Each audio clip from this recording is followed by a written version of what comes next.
మళ్ళీ మీ దగ్గరకు వస్తాను. దాసరి శ్రవణ్ గారు నమస్కారం. నమస్కారం. సో ఇవాళ మీ వీడియో కూడా చూశాను. సరే, రాజకీయాలు ఎట్లా ఉన్నా సరే 17% వచ్చింది బీసీలకు రిజర్వేషన్. సో 42% అంటే సగం కూడా రాలేదు, 21% కూడా రాలేదు ఫైనల్ గా. ఫైనల్ ఫిగర్ ఇది. సో ఎందుకు, ఏం కారణం అంటారు దీనికి? ఇంకా సరే, ఇప్పుడు 42% అయితే ఇవ్వరాదు, ఇంకేమన్నా ఎక్కువ ఇవ్వాస్తుండేనా? ఒక 2-3%, 3-4%? అది ఈ మొత్తం వ్యవహారం కూడా రేవంత్ రెడ్డి గారి ప్రభుత్వానికి, ప్రభుత్వంలో ఉన్నటువంటి ఒక పెద్దలకు, రిజర్వ్డ్ కేటగిరీలో ఉన్నటువంటి ఒక వర్గాల పట్ల, బీసీ, ఎస్సీ, ఎస్టీ వర్గాల పట్ల ఉన్నటువంటి ఒక చులకన భావం, ముఖ్యంగా బీసీల పట్ల ఉన్నటువంటి ఒక చులకన భావం, దానికోసమే, దాని వల్లనే ఈ రోజు ఈ రకమైనటువంటి ఒక ఫలితాలు వచ్చినాయి. నెత్తి మీద నోరు పెట్టుకొని మొత్తుకుంటూ వస్తున్నటువంటి ఒక పరిస్థితి. రైట్ ఫ్రమ్ ఫస్ట్ కులగణన ఆలస్యం అవుతున్నప్పటి నుండి ఇప్పటి వరకు కూడా పలు పర్యాయాలు ఈ ప్రభుత్వం యొక్క చర్యలలో లోపభూయిష్టమైనటువంటి ఒక విధి విధానాలు ఉన్నాయి. సరిగ్గా పనిచేయట్లేదు, ఇది పద్ధతి కాదు. 9th షెడ్యూల్లో ఇన్సర్ట్ చేయించాలా అంటే ఇది కాదు పద్ధతి. ఢిల్లీకి ఎప్పుడైతే డెడికేటెడ్ కమిషన్ రిపోర్టు వచ్చిన తర్వాత, ఆ బిల్లులు ప్రెసిడెంట్ ఆఫ్ ఇండియా దగ్గరికి పోయిన తర్వాత, there was no effort from the government of India. Telangana నుంచి ఒక చిన్న ఎఫర్ట్ లేదు. జంతర్ మంతర్లో డ్రామాలు చేసిండ్రు.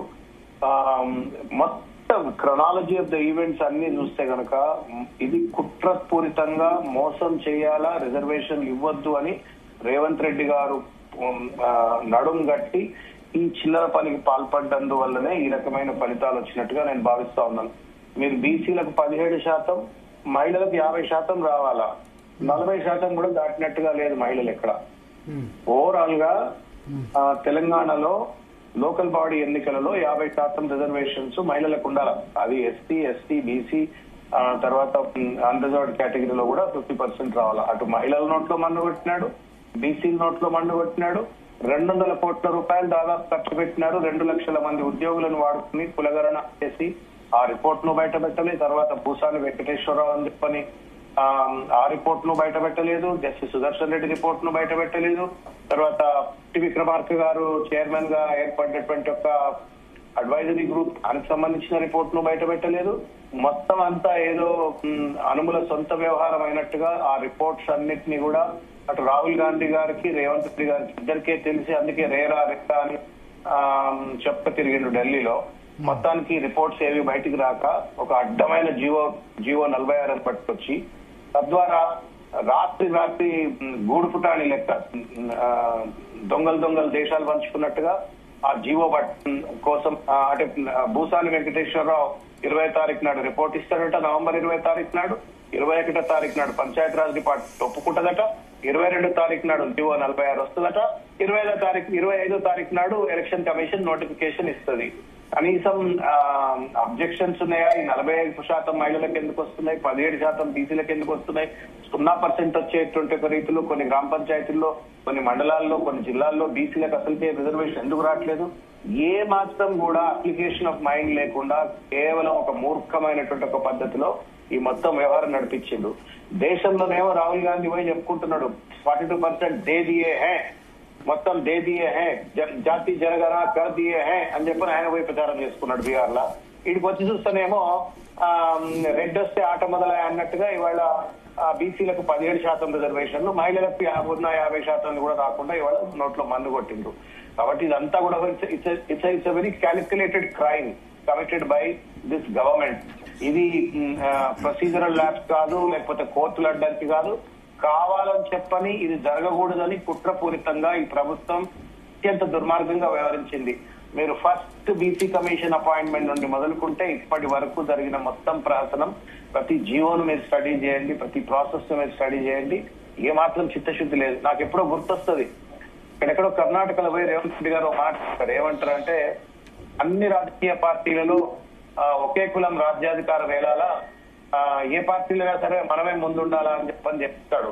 కాబట్టి ఆ సూత్రాన్నే ముఖ్యమంత్రిగా కూడా అమలు చేస్తున్నాడేమో. ఏ పల్లెలో కూడా బీసీలు ముందుకు రావద్దు, మహిళలు ముందుకు రావద్దు, ఏ మండలం రావద్దు, ఏ జిల్లాలో రావద్దు, స్థానిక సంస్థల్లో మేమే రాజకీయ అసత్యం వహించాలనుకుంటున్నాడా ఏమో తెలియదు. కానీ మొత్తానికి రాజ్యాంగ ఒక చర్యకు పాల్పడ్డాడు. 200 కోట్లు దుర్వినియోగం చేసినాడు. ప్రజా కోర్టులో ఆయన అన్డౌటెడ్లీ నేరస్తుడుగా మిగిలిపోతాడు. It's historical betrayal. మీరు బీసీ డిక్లరేషన్ అని అనౌన్స్ చేసి తద్వారా కులగరణ చెప్పని ప్లానింగ్ డిపార్ట్మెంట్ ద్వారా చేయించి, అది యాక్చువల్ గా డెడికేటెడ్ కమిషన్ ద్వారా చేయించారు, దాని ప్లానింగ్ డిపార్ట్మెంట్ ద్వారా చేయించినారు. అది తప్పు అని చెప్తే పట్టించుకోలేదు. డెడికేటెడ్ కమిషన్ ఆ భూసాన్ని ఎవడు ఎట్లుంటాడు, ఆ రిపోర్ట్ ఏంది, ఆ ఖర్చు ఏంది, కార్ఖాన ఏంది ఎవరికి తెలియదు. రేవంత్ రెడ్డికి సబ్మిట్ చేసిండు అంటారు. ఎప్పుడు సబ్మిట్ చేసిండు అంటే చేసిండ్రు అంటారు. కనీసం ఫోటోనో ప్రిఫేస్ ఆఫ్ ద రిపోర్టో ఇంతవరకు ఎక్కడ పబ్లిక్ దృష్టిలో పెట్టలే కానీ ఏపీసీలో మాత్రం ఆ రిపోర్ట్లు ఉన్నట్టుగా కనబడతా ఉంది. ఇదంతా కూడా రేవంత్ రెడ్డి ప్రైవేట్ వ్యవహారంగా నడిపించినాడు.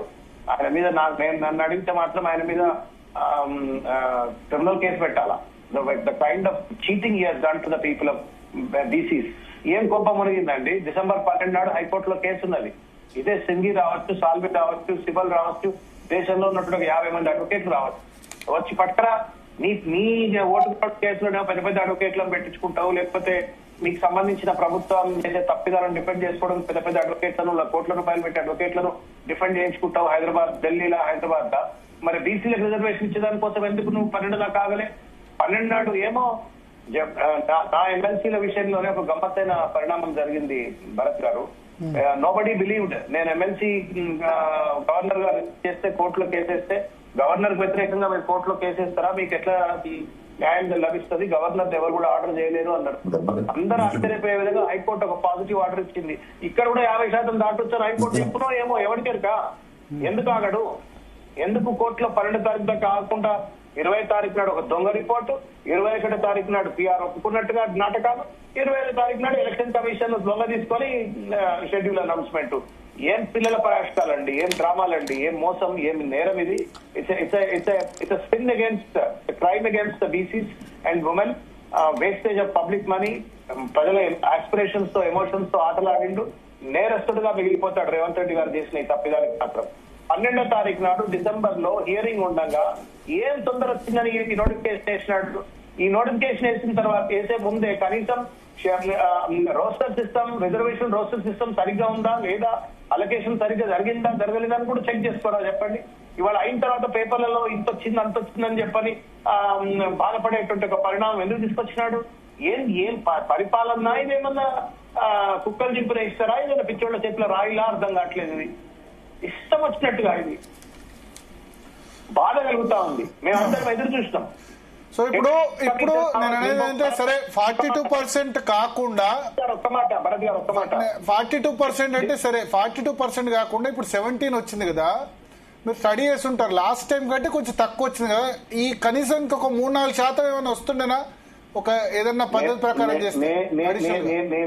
నేనేమంటున్నా భరత్ గారు, ఈ అజంప్షన్స్ అన్ని ఎందుకండి? ప్రాక్టికల్ గా రేవంత్ రెడ్డి చేతిలో ఒక ఆయుధం ఉండే. ఆయుధం ఏంటి అంటే హైకోర్టును ఒప్పించి మెప్పించి, సింఘ్వి ఏమన్నాడు మన సుప్రీంకోర్టులో, హైకోర్టులో, there is a constitutional sanction for the state government to cross the 50% అని చెప్పిన తర్వాతనే ఓకే నెక్స్ట్ హియరింగ్ లో చూద్దాము, అప్పటిదాకా నేను జీవో 9 నేను సస్పెండ్ చేస్తున్నా అని చెప్పి మీరు నెక్స్ట్ హియరింగ్ అని చెప్పని డేట్ వేసిన తర్వాత అక్కడ దాకా ఎందుకు ఆగలేదు? అది అడగండి ఫస్ట్ మీరు రేవంత్ రెడ్డిని. ఆ తప్పిదాన్ని ఎందుకు అడగ నిలబెట్టిట్లే దోషి వేయాలా? When there is a case in the high court, why have we not waited? సుప్రీంకోర్టులో కొట్టడం, లండన్ లో ఉండేటోళ్ళు, అమెరికాలో ఉండేటోళ్ళు, లేకపోతే ఢిల్లీలో ఉన్న పెద్ద పెద్ద లాయర్లందరూ డిప్లాయ్ చేయాల్సింటివి. 2 కోట్ల మంది బీసీల కోసం నువ్వు 1 కోటి రూపాయలు 2 కోట్లు ఖర్చు పెట్టి పెద్ద అడ్వకేట్ల పెడితే నీ సొమ్మాయి పోయింది రేవంత్ రెడ్డి. నీ జైల్లోకి వెళ్ళి ఇస్తున్నావా డబ్బులు? ఏమన్నా మాట్లాడుతున్నాయి కదా, ఇచ్చారు కదా. అభిషేక్ మనీ సింగ్ అని పెట్టారు. నేనేమంటున్నా, Abhishek Manu Singh case is still pending on October 12. Why we not wait? ఎందుకు ఆగలేదు? ఎందుకు ఉబ్బాగలేదు? ఎందుకు ఉబ్బాగలేదు ఈ ప్రభుత్వానికి చెప్పండి మీరు. బాధ కలుగుతా ఉంది. పిల్లలు తమాషా ఆడుతున్నాడు, డ్రామా నడుతున్నట్టుగా ఉంది. ఇది 12 కేసు ఉండగా ఏ కారణం చేత ఆయన ఆగుతాడు మీరు చెప్పండి. ఎందుకు ఆగా చెప్పండి. భరత్ గారు చెప్పండి. ఇప్పుడు సార్ 7